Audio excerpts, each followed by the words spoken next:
Olá, sejam muito bem-vindos ao canal Viver Pra Quê? Eu sou Simone Navarro e esse canal é para quem já se perguntou por que eu tô aqui nesse planeta, o que eu tô fazendo aqui, será que não é melhor dar uma abreviada, né? Se já passou isso pela sua cabeça, fica comigo, eu vou falar um pouquinho sobre a minha busca e o que eu encontrei fazendo essa pergunta aí, né?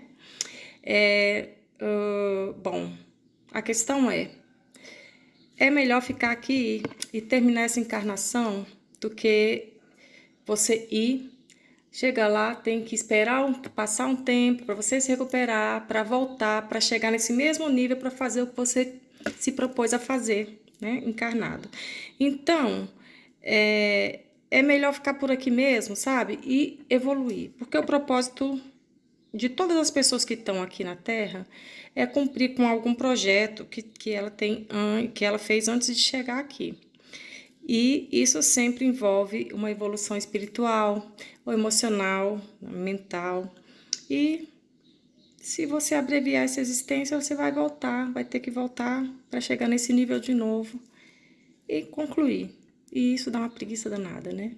E outra coisa, ninguém te obriga não. Você vai voltar porque você quer. Então, porque você precisa.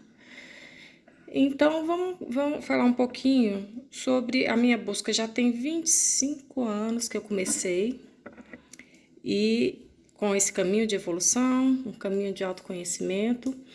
E eu vou falar sobre a primeira ferramenta que eu encontrei que me ajudou.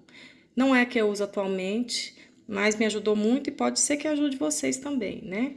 Todas as ferramentas que eu vou falar, a gente tem que tomar cuidado, né? Porque essa primeira, que é o Eneagrama, ela é uma ferramenta que para quem já trabalhou em grupos, já está um pouquinho mais forte, ela é muito boa. Mas se você corre o risco de se sentir exposta, então não começa por essa não, tá? Porque esse é um processo em grupo, você vai encontrar pessoas mais parecidas com você para trocar figurinhas, né?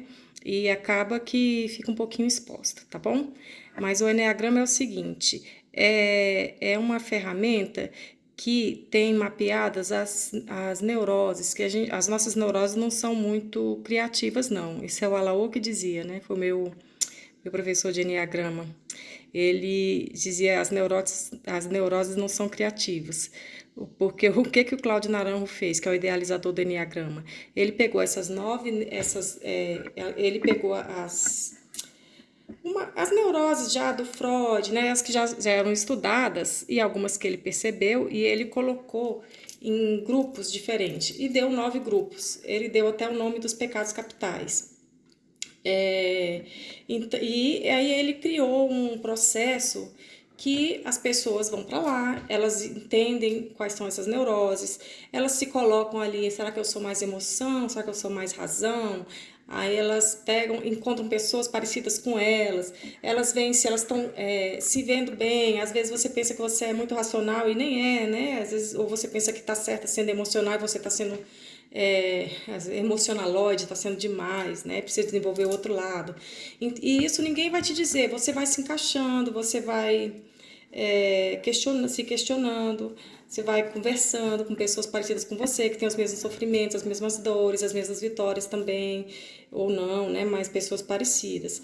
E aí dentro desses grupos também tem 3 subgrupos. Então, se você se encaixa em um dos 9, ainda tem 3 subtipos diferentes, né?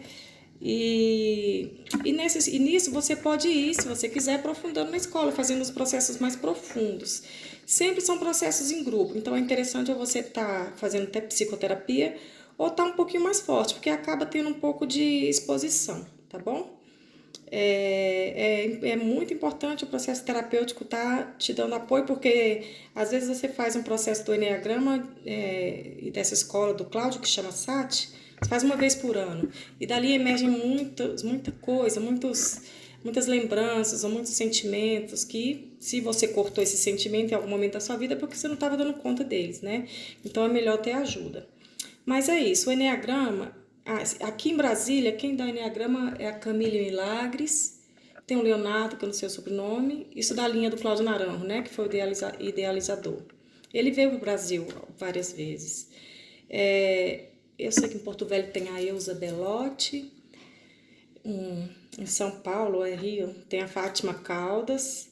Aí tem várias pessoas, vocês podem entrar na Escola Sati aí do Facebook, que lá vai estar falando, né? E ele pegou, o Cláudio Naranjo, ele pegou as neuroses, colocou, deu os nomes de pecados capitais, né? E ele botou num, enneagrama são 9, né? Botou num gráfico ali de 9 pontas, e o primeiro que ele chamou de ira, ou a gente chama o ego número 1, o caráter 1, são tipos de caráteres também a gente fala, que está relacionado com a raiva, é a forma que lida com a raiva, né? Como que aí ele vai ver a história dele, por que ele desenvolveu essa forma de lidar com a raiva. Geralmente é negando, ele tem muita raiva, mas ele nega, ele não tem consciência dessa raiva aí, né? É uma personalidade que segue regras, ele é muito seguidor de regras, então ele não pensa, não está pensando em seguir, não está seguindo o fluxo, né, da vida, ou o seu próprio desejo. Ele está mais ali focado nas regras, e isso tem um porquê, né? Então, se você se identifica um pouquinho com isso, claro que é só o começo, mas você pode você vai encontrar pessoas parecidas e vão conversar aí, né? Que tipo, depois disso, qual que é o subtipo e tal, e vão caminhando juntos aí para poder ir se libertando um pouquinho, porque a personalidade que a gente cria, algumas partes dela já não são mais necessárias, a gente criou para sobreviver mesmo, né? Nesse mundo que é cheio de projeções, às vezes nossos pais não sabem lidar com emoções, aí eles não sabem nem nomear nossas emoções, nem a gente vai saber, quem é que vai saber, né? Se ninguém fez por você, ninguém cuidou disso. Então, depois de adulto, você pode cuidar, pode se libertar do que não é mais útil para você, o que te machuca, e o que te atrapalha seus relacionamentos, etc. O ego 2 é chamado orgulho. Ele está ali no lado mais emocional, né? Ele é uma personalidade algo que tem uma certa dificuldade de crescer.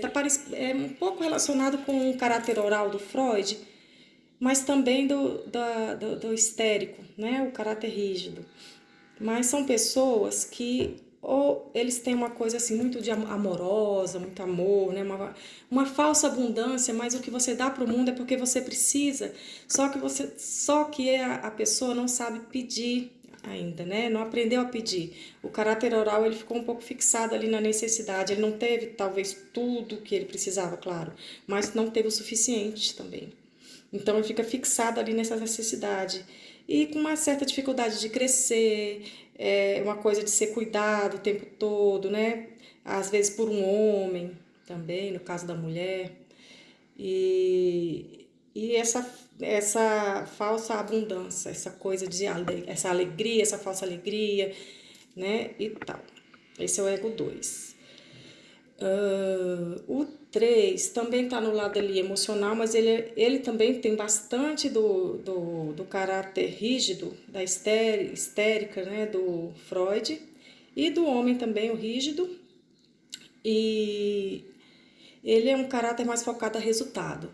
Ele foi amado ali pelo resultado que ele apresentava, não por quem ele é na infância. Isso pode ter acontecido.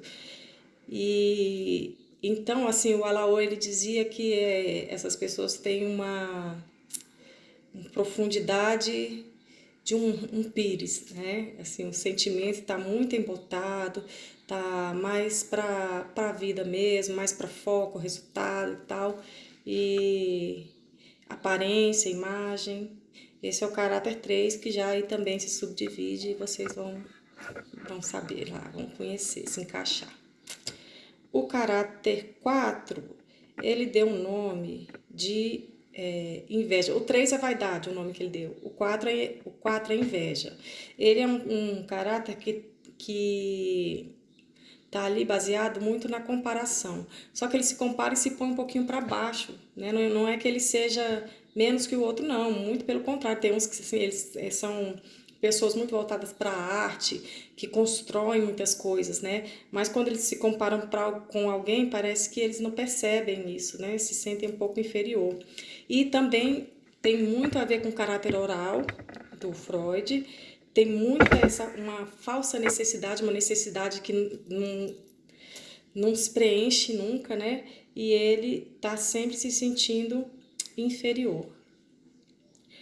O ego 5, que é avareza, que são pessoas aí que eles têm uma avareza até de vitalidade, né, de fazer contato, de conversar. Eles têm uma certa, aquela coisa de economizar na energia. Ai, não, vou economizar energia, aí fica em casa, aí vai para casa, aí até se recarrega ali, né? Tem uma coisa muito de viver, de uma fantasia às vezes também, né? É, o caráter 5 que é o avarento, então não é só uma questão financeira, também tem essa questão de energia. A energia dele fica muito concentrada ali ele não vai para as extremidades, né, para ele realizar, não. Ele fica mais ali, criando ali na sua cabeça um pouco, fala muito pouco. Isso é o que eu tô falando, mas assim, a Camille Milagres pode me corrigir, né? Se você se identifica com isso e quiser fazer o processo, vai ser mais profundo lá. Porque esse é uma personalidade que eu não conheço muito, não. E também o ego 6, esses do lado racionais, né? São o 5, 6, 7, 8, o 9 eu não sei. Eu acho que sim, fica ali no meio, né? O 9 também, racional. Isso. Tá, então o 6 é o medo, tem muita questão da culpa, né, de encontrar o culpado, tem mesmo muito medo, mas tem uma personalidade que alguns deles são muito contrafóbicos, então eles vão com medo mesmo, mas vão muito agressivos, de uma forma, né, que se machuca, sem limite. O 6. O 7 é a gula, que é aquela pessoa que se algo é bom, se 10 desse algo é melhor ainda. Então, às vezes eles estão lendo um livro, começa outro, e tem 6, 7 livros para acabar aí, né? E eles tendem a colocar tem uma visão da vida que é um pouco, não é tão realista, porque eles colocam, o Alaô dizia que eles colocam um óculos cor-de-rosa para a vida, assim, e não quer ver também, e não quer nem saber de sofrimento, de tristeza, nada. Mas com isso, eles ficam longe de si mesmos, né? Porque a gente tem esse lado que precisa ser olhado também e cuidado, para poder se ancorar. 7. O 8, que é chamado luxúria, é uma pessoa que vai para a vida com muita agressividade, pega o que quer, passa por cima se precisar. São pessoas que têm uma ferida na sua inocência. Então, para eles, a inocência do outro também, para eles é muito incômoda, eles não conseguem olhar, porque a deles foi realmente, né, embotada. De tanta dor, eles deixaram aí de lado e caminharam. Então, esse é o ego 8 da luxúria. E aí tem várias características que no curso vai ficar mais claro aí. E o ego 9, que é a preguiça, que não é uma preguiça física, eles são motores, eles fazem muito, mas pelos outros, né? São muito companheiros, mas chega uma hora que eles ficam um pouco rancorosos, assim, porque passam pela vida sem questionar as coisas emocionais, ficam ali mais no fazer, né? Então ele tem essa dificuldade, essa preguiça de lidar com as coisas relacionadas à emoção.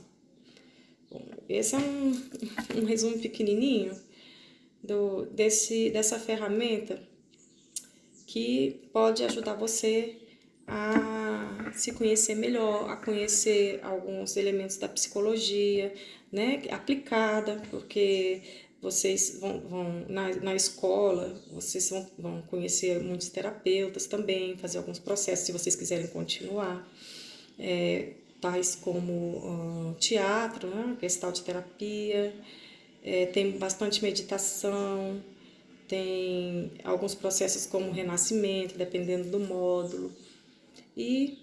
Mas aí é um passinho de cada vez, tá, gente? Né? Com muito amor, com cuidado, porque pode haver algumas projeções também, porque como tá em grupo, né? Às vezes o que a gente não se vê, aí aponta pro outro.